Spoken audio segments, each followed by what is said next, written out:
Hello বন্ধুরা, কেমন আছেন সবাই? আশা করছি সবাই ভালো আছেন। আজ নিয়ে এসেছি নতুন একটি ভূতের গল্প, যেই গল্পটি একটি বাস্তবসম্মত ঘটনা। গল্পের নাম শেষ ট্রেন।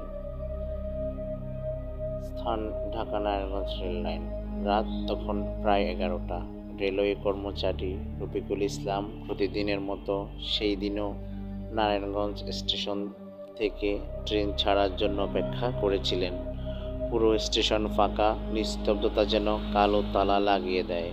হঠাৎ দূর থেকে ট্রেনের হুইসেল শোনা গেল, কিন্তু আজকে একটা অস্বাভাবিক লাগছিল। যে ট্রেনটা ঢুকলো সেটা ছিল একেবারেই পুরনো ধরনের, যেমনটা 70-80 দশকের সিনেমায় দেখা যায়। কালো ইঞ্জিন, কালো ধোঁয়া উঠছে আর জানালায় আলো নেই।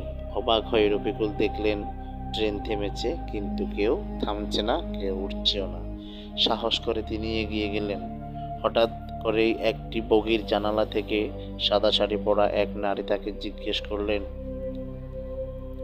আমার ঘর কি এখানেই থেমে যাবে? ভয় আর কৌতূহলে রফিকুল এগিয়ে গেলেন, কিন্তু বগির কাছে পৌঁছেই দেখলেন মহিলার মুখ নেই, শুধু পাকা চোখ আর অন্ধকার। তিনি দৌড়ে স্টেশন অফিসে ফিরে এলেন এবং পরদিন সকালে তিনি স্টেশন মাস্টারকে সবটা বললেন। মাস্টার কেবল একটা কথাই বললেন, তুমি হয়তো সেই ট্রেন দেখেছ যে ট্রেনটা 1995 সালের দুর্ঘটনায় পড়ে পুরো ট্রেনটি নদীতে পড়ে যায় এবং সেই ট্রেন আর যাত্রীদের কেউ কোনোদিন খুঁজে পায়নি। রফিকুল ইসলাম এরপর থেকে আর কোনোদিন সেই ট্রেনের ডিউটি করেনি। বন্ধুরা, আজকের গল্পটি এখানে সমাপ্তি ঘটল। সবার কেমন লেগেছে অবশ্যই কমেন্ট বক্সে জানাতে ভুলবেন না।